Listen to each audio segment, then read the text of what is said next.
Cucalorus Conversations. I'm Carlos Kase. I teach film studies at the University of North Carolina, Wilmington, and I am a scholar of experimental film and other sort of sundry weirdness. All right. I guess I'll do the same. I'm Roger Beebe and I have been making films since 1995. So yeah, 30 years of filmmaking, 25 plus years of touring with programs of films. I sort of first 5 years of my filmmaking, I was making things more like Godardian narratives and for a lot of reasons around 2000 kind of reinvented my practice, started making things more properly experimental. And then starting in 2007, 2008, became really interested in expanded cinema and started doing these multi-projector works and these performance-based works and these massively long tours. 2007 was my first big solo tour where I traveled from Florida to Toronto and back. And I think I did 40 shows over 3 months or something on the road. And so I've done tours every 2 or 3 years since then when I can get off from my teaching duties and just head out with a Prius full of gear and turn any room with a big white wall into a micro cinema for a night. And so do this sort of punk rock style of touring. So that's sort of been the kind of center of my practice or my exhibition practice at least for the last, what are we, I can't do the math real fast, but yeah, decade and a half or something. Yeah, and we'll get back into that, but I guess it would be nice if you could just let people know what's happening at Jengo's. What's the date and the Oh, time? right. Yes, that would be a good thing to say. On April 8th, which is a Tuesday, doing a multi-projector show of recent and not so recent work at Jengo's Playhouse. And I believe I have it up now, 7:30 p.m. Right. Tuesday, April 8th. Boom. Yeah, and it's exciting to be back there. I think my last show in Wilmington was before the pandemic. So, Yeah, it was. yeah, so 2018, 19, something like that. Yep, that's So, right. yeah. And good. And so I guess maybe could you give folks a little bit of a sense of what it means to do a show for 1 to 8 projectors? What precisely does that entail? Yeah, so I set up this battery of projectors, and yeah, for the current tour, it's actually only 7 projectors. So I'm cheating the audience of one projector, and it's a series. Each night, I kind of change the program based on sort of how I'm feeling, trying out a different flow for the program based on how recently I've been there, and featuring work that people haven't seen for a while. If I do share some older work. I change it based on the size of the room too. Can I cram in all these projectors or do I need to scale down for the show? Um, and then yeah, so then I perform this show live, and some of the films are very kind of athletic. Some of the individual works, are 25 minutes long, and I'm constantly changing reels and changing loops on these 16 millimeter projectors. I've got five 16 projectors, one Super 8, and one video projector. And so I sort of wend my way through this. Part of it's logistical too, where once I've done this sort of exhausting, 15-minute five projector film, I need to reload. And so I'll throw in a video for 5 minutes or even a sound piece that uses no projectors.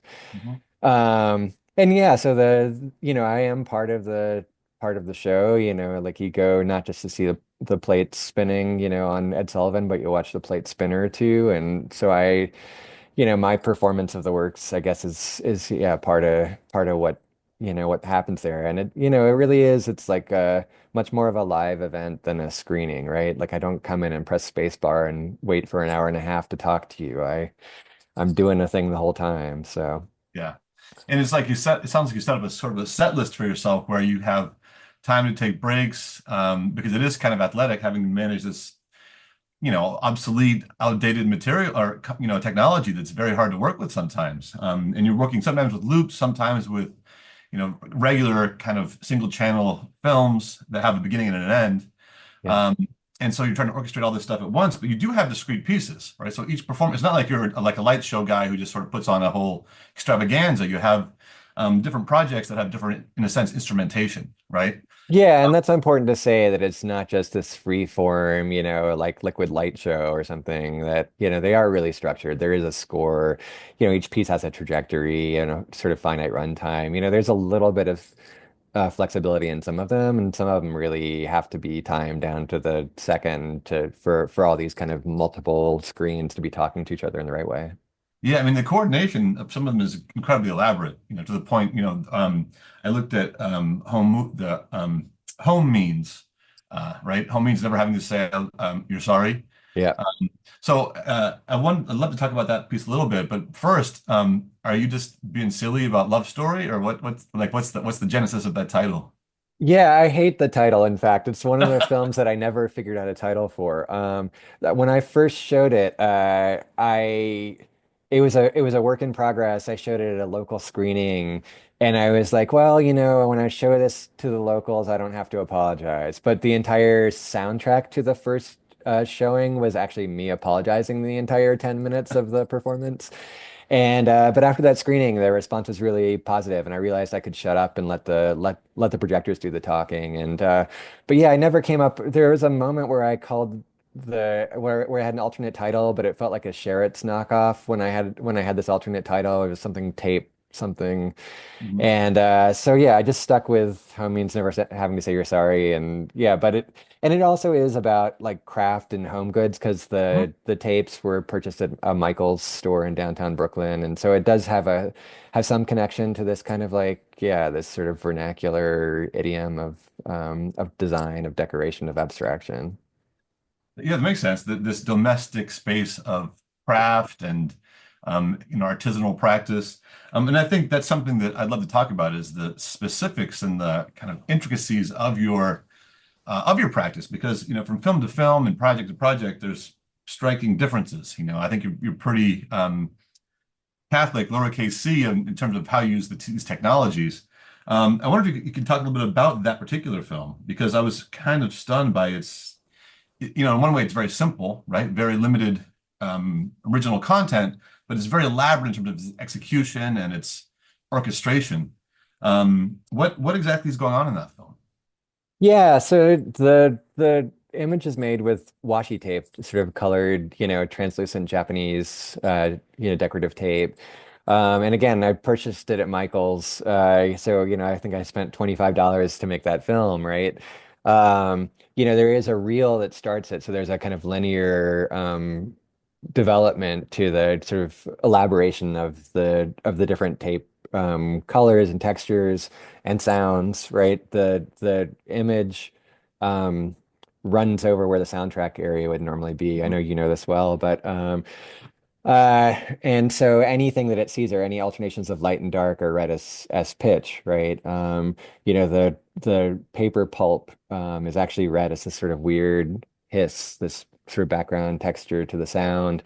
The tape splices read as pops, so there's a percussive quality where a horizontal line goes in front of the and I just really ended up loving the kind of subtle sounds of it. And, a lot of my hand process stuff or the stuff I do on the laser cutter is black and white. And so I loved the intensity of the color in this film. And that's one of the things I really liked. Um, yeah. And then it's sort of in terms of, I guess the big trick in here is that I realized that you could flip a projector on its side and that it kept projecting. So in the middle of the film, I turned one of the lamps off, flip the projector on its side, and then you suddenly are seeing this sort of strange rectangle that doesn't look like the rest of them. And then I do it again, but I leave the projector on, so you actually see me flopping it. If you're in the room with me, I think you kind of hear and wonder. A lot of people turn around when they see the first one, flip. Um, and yeah, so it's funny with like that's such a tiny film in terms of like the actual materials. I think it's four loops and then that one reel. And but yeah, it turns into a 10-minute performance. I think with abstraction too, you don't feel the rhythm of a loop in the same way you do with a representational image. Yeah. And so I think, these loops, which are really 10 seconds long, can feel infinite or, depending on how you kind of orchestrate the introductions of different sounds, depending on how much you're able to transform the image that people are seeing on screen. And so yeah, I mean I like the way you describe that. I worried at first again when I was doing the apologetic version that is this too subtle? Is it too slight? Is it too formalist? Is it too and I ended up just feeling like it's a really kind of beautiful, nice, and and not sort of aggressively avant-garde, but actually just a very kind of pretty little film. Yeah. Yeah, and I think that there's, that's something that people are coming back to, not only in experimental film, but in the art world in general, this notion that craft and artisanal, decorative, kind of qualities are welcome, that, they're not like inherently opposed to formalism and its severity and its intensity and its kind of masculine energy. It's like, I feel like there's a lot of filmmakers who have made space for both kinds of energies and not seen them as contradictory. About that film itself, so are you saying that was there no photographic process involved? Was this just tape Tape on on clear computer or leader. on? So what you're seeing there is not even processed in any way. It's literally just the tape. So Wow. if you see the show, you can come up and look at the loops afterwards, and yeah, and see that yeah, it's the original tape is still running through the projector. I haven't had to replace any of them yet. So So that's fascinating. So people watching this need to know that, in the avant-garde, there's this history of cameraless filmmaking, right? People who make films that involve often an optical printer or a contact printer, but generally not a camera. So like the most famous example would be something like Stan Brakhage Mothlight, but which of course he had to rephotograph in order to get prints. yeah. But what Roger Beebe is saying here is that he made a film that has no photographic process.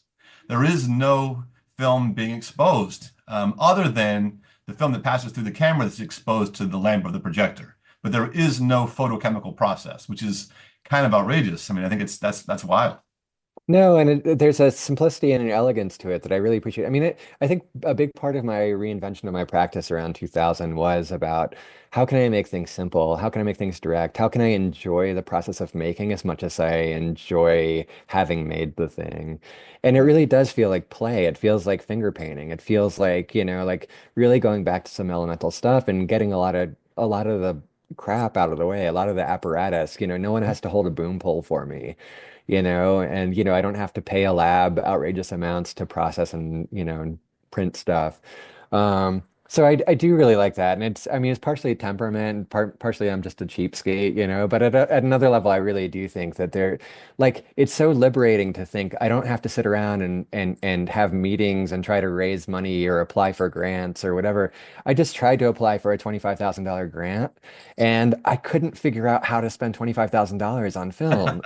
I was like, I'm going to write this most outrageous, proposal. I'm going to shoot so much 16. I'm going to use a lab.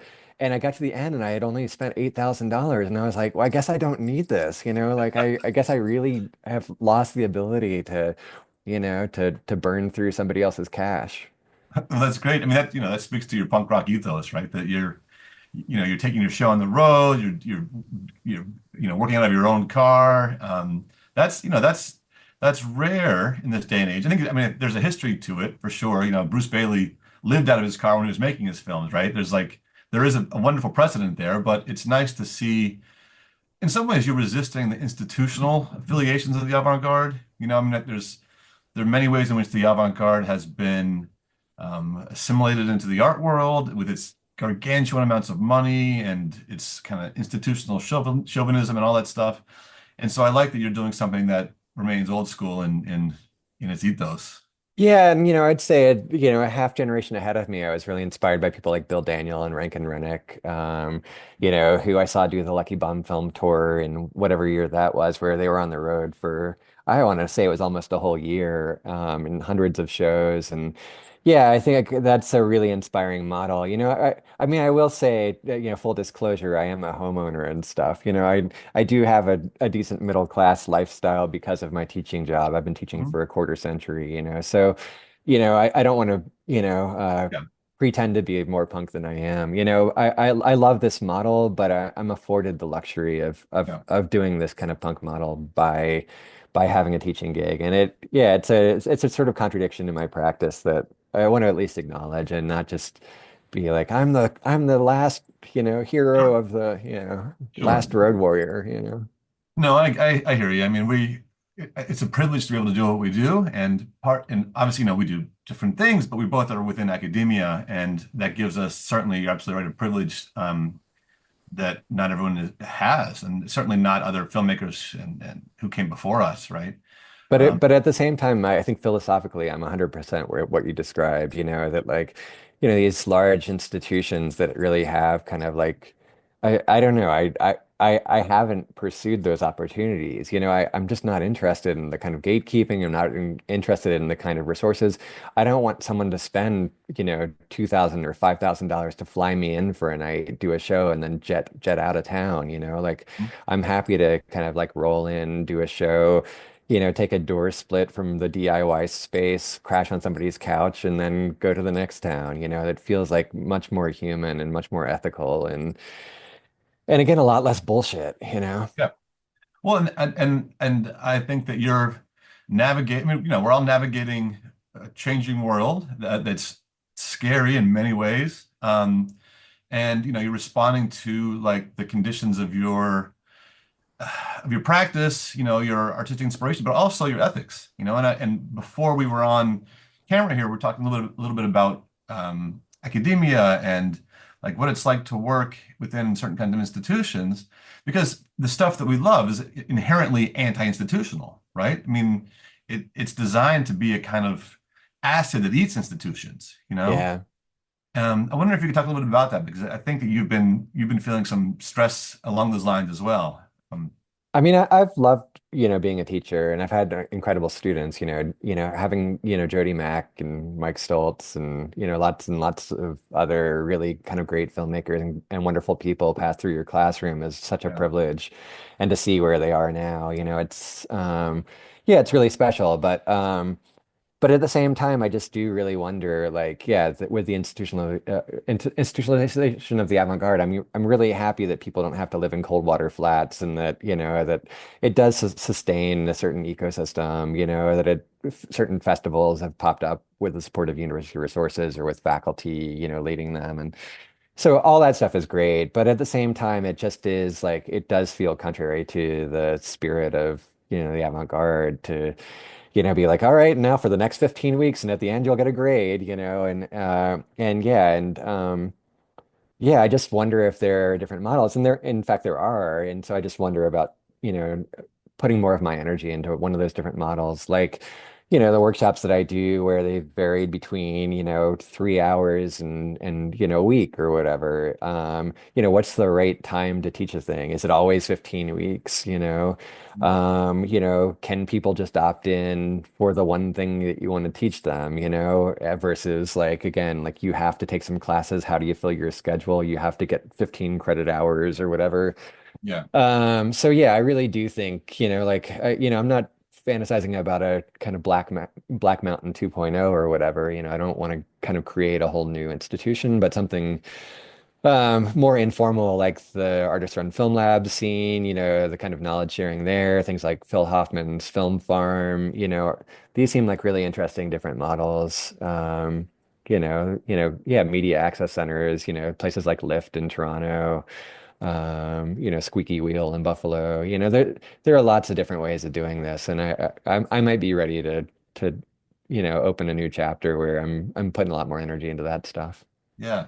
Well, it sounds, it requires some imagination, right? And I think all the folks that you cited are doing that. But it's like,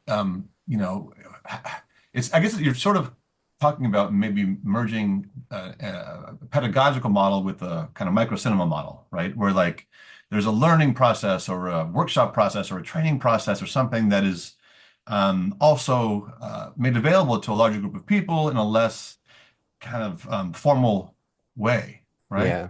No, for sure. Yeah, limiting all the barriers to entry. Again, it was part of, what I like. And I mean, I really do think, in a lot of ways, experimental film is role and really has eliminated a lot of those barriers to entry.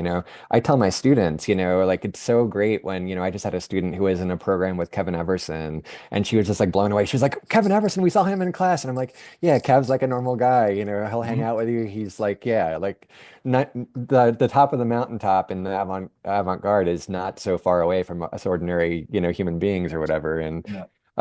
I really love that. And so yeah, it's weird that that instruction, happens in a way where it's like you have to apply to this institution, and once you're admitted, then you apply for to the major, and then and so yeah, there's definitely another way to do it. Yeah.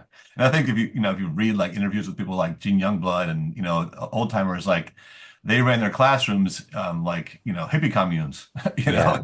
they did their best to push against the kind of institutional orthodoxies that, would get us fired in this day and age, I think. Well, I'm teaching expanded cinema class in the fall, and I told the students I wanted to be more like hanging out at the clubhouse than like, taking a class. And I mean, we'll Yeah. see how much you can do that within the Procrustean bed of the 15-week semester and the, regulated class meeting times and everything else. But hopefully you can get some of that without getting me fired. Yeah. No, I'm with you. I think you can for sure. I'd love to return a little bit to your films and your process and your practice because we started to touch a little bit on the multi-projector work. I think there's more to say about that. I'm also curious about this aspect of your work that happens with Amazonia, which is like a kind of essayistic mode, which to my mind, I mean, there's craft there too, right? I know you're using film, but it strikes me as almost like a different variety of practice entirely. Yeah, and that's part of, I mean, it kind of goes back to how means never having to say you're sorry. It's like, when I put a program together, I can represent all aspects of my personality, of my interests, of my work. So I can have a completely abstract, experiment next to something that's more essayistic, something that's more wordy. I want both of those things. I want some space just to kind of like, yeah, have an aesthetic experience of form. And then I really have some stuff to say about the world too. And so it'd be weird to do only one or the other. I don't feel like either one fully satisfies me.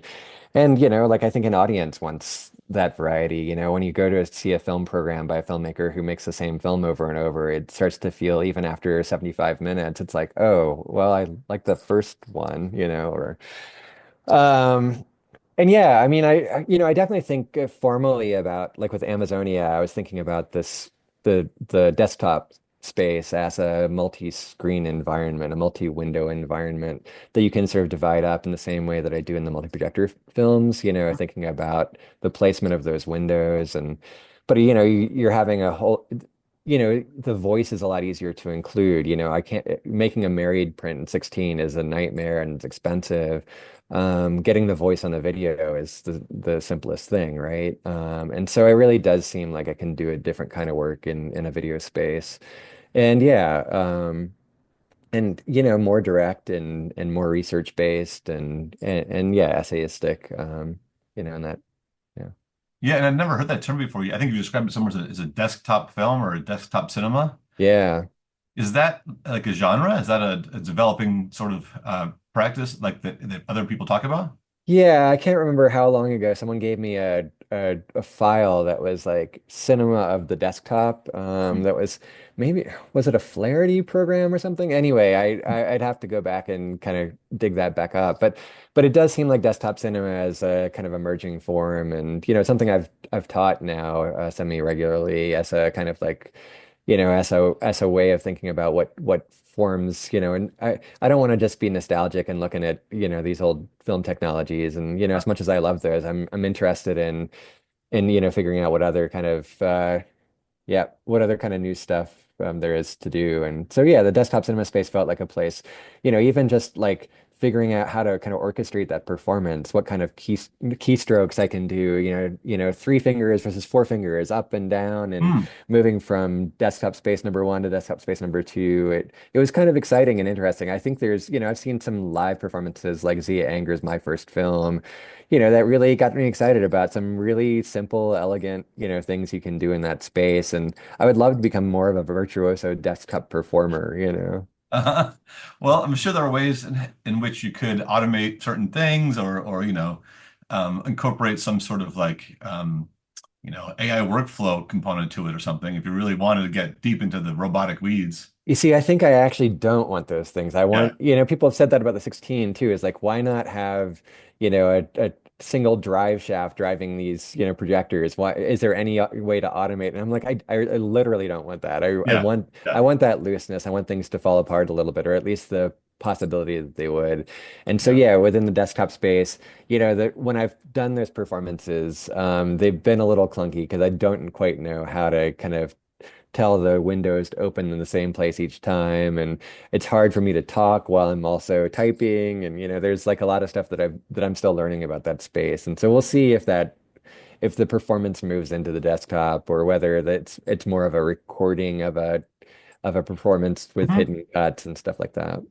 Yeah, I mean, the thing that's common to it, and that I partially suggested the automation as a joke, because I know that what part of what you're after and what so many people who do expanded cinema want is that liveness, right? Is that Yeah, that contingency that leads to micro variations, that leads to even if it's not going to break down, that risk exists, right? And like that for people who don't know the technology or the history of it, that's part of what makes it fun, right? for sure. Yeah, no, I mean the liveness, yeah, again, like I do some live voiceover for some of those pieces when I do them on the road, like Amazonia. And it's fun to respond in the room if somebody says something weird, or if I get a laugh at a place where I didn't expect, or like, yeah, it's really nice to have that spontaneous, and the way the audience feels that different energy too, versus a kind of canned, recording. Yeah. Well, I think we're about to sort of wrap up here, but I wanted to just check if there's anything else you wanted to say about the show, about what to expect, or about your plans. I know that there's an improvisational element to it, but is there anything else you'd like to let people know about before we check Yeah, it? I mean, well, less about me and my show, hope I'll see folks out there, but I just wanted to say about my history with Cucalorus that, it's been really deep and really long. Cucalorus is one of the first places I ever screened work. You take those first tentative steps to filmmaker, and you don't even know who you're making the stuff for, or if it'll have a place in the world. And so, yeah, from the first films I made, it was also the first years of Cucalorus in the mid 90s. And they were such a kind of welcoming home, and there was such kind of great spirit. And it's kind of amazing that we've both kept at it, for decades now. And so, yeah, coming back to Jengo's and coming back to, the fold of Cucalorus. I mean, Dan has still kept VHS and submission tapes from those days. And he'll dig one out and show me. And, I probably don't even have those tapes anymore. So it's just a really special place, and it's a nice kind of homecoming. And it's just like the role that Cucalores played in sustaining me while I was figuring out what I was doing as a filmmaker is just, it's hard to put into words, but it's so meaningful. And yeah, it's always nice to have an excuse to come back to Wilmington and reconnect with those folks. Wonderful. Well, we look forward to it. The show is happening on April 8th at 7:30 p.m. at Jengo's. And this is Roger Beebe here, bringing 7 projectors, I That believe. seven for there are actually 8 projectors in the car, but one's going to get repaired in Hendersonville tomorrow. Sounds good. So, but yeah, thanks a lot for doing this, Carlos, and Sure, my thanks pleasure. thanks again to Cucalorus for making the space for this. Yeah. Thank you.